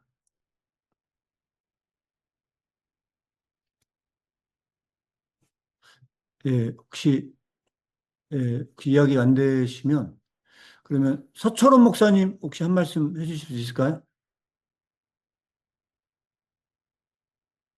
네, 안녕하세요, 목사님. 안녕하세요. 예, 음, 오늘, 예, 앞서 말씀해주신 분들 다 이렇게 비슷한 말씀인데, 저도 공감도 많이 가고, 좀, 음, 좋았던 것이 많이 있는데, 개인적으로 이제 궁금한 게 하나 있는데, 그렇다면 우리가 죄를 모른 상태에서는 절대로 하나님을 만날 수 없는 건가, 이게 좀 궁금하더라고요. 죄인식이 들어오지 않았을 때에는 전혀 가능성이 없는 건지, 이게 갑자기 궁금해졌어요. 네. 예. 그거는 제가 간단하게 답변을 드리고 넘어가면요. 이제 이후에 또 나오거든요. 나오는데, 하나님 앞에 선다는 건 죄를 발견하는 순간입니다. 그래서 제일 먼저 들어오는 게 죄의 자각이기 때문에 여기서 변증법적으로 다시 한번 또 엮입니다. 왜 그러냐면 하나님을 발견하기 전에는 가까이 있는 걸로 착각을 하다가 하나님 앞에 섰을 때 죄인식이 들어오면 무한히 하나님으로부터 멀리 서게 되는 약간 좀 그런 부분들이 있다 보니까 이런 걸 나중에 뒤에서 또 설명을 하거든요. 그런 점에서 간단하게 설명을 드릴 수 있을 것 같다는 판단이 듭니다. 예. 뭐 나중에 뒤로 가면 또 나오니까요. 그때 한번 이야기 나누도록 하겠고요. 마지막 혹시 김선웅 목사님 이야기 좀 나눠주실 수 있을까요?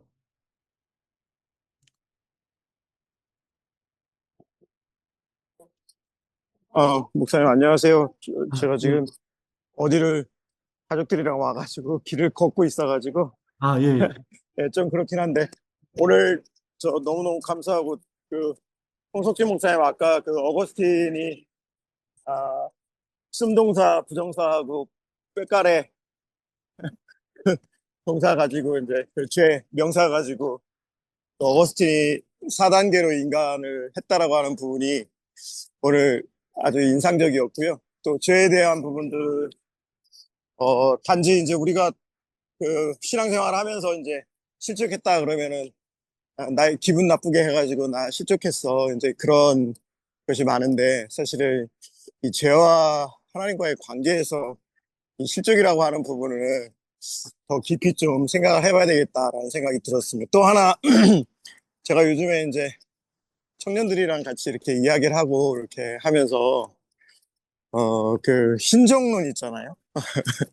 그 신정론도 아까 처음에 최정희 목사님 말씀하신 것처럼, 제 느낌상으로 제가 잘 몰라서 더 그런 걸 수도 있는데, 이게 좀 너무 인간적인 그런 면에서 이 하나님에 대한 그런 하나님의 정의, 하나님의 공의 이런 부분들을 논하는 부분이 요즘에 많이 있는 건 아닌가 이런 생각이 들어서 한번 나중에 좀 시간이 되면 신정론에 대한 부분도 좀 우리 홍 목사님이나 아니면 최 목사님 한번 이야기해 주시면 좀 많은 도움이 될 것 같다라는 생각도 들었습니다.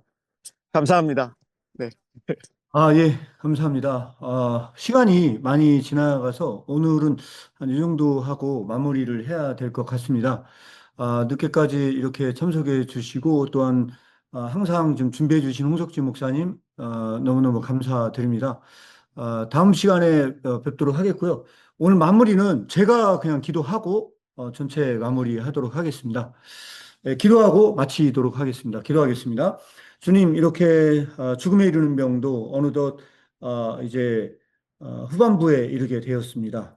어려운 책이지만 이 책을 통해서 기독교의 죄의 본질과 또 절망에 대해서 나누는 귀한 시간이었습니다. 참여하는 모든 분들 위해 비록 어렵더라도 하나하나 알아가는 과정 가운데 우리의 신앙이 더욱더 말씀 위에 굳게 설 수 있도록 하게 하시고 이 책의 모토에 나온 것처럼 진리에 대하여는 우리에게 밝은 눈을 주시고 그렇게 아는 것에 대해서는 흐릿한 눈을 갖게 하는 참다운 진리를 보고 살아갈 수 있는 참다운 크리스천이 될 수 있도록 함께하여 주시옵소서. 예수님의 이름으로 기도합니다. 아멘. 아멘. 예, 감사합니다. 오늘 모든 것 마무리하도록 감사합니다. 하겠습니다. 네, 수고 많으셨습니다. 네, 네, 감사합니다. 감사합니다. 감사합니다. 감사합니다.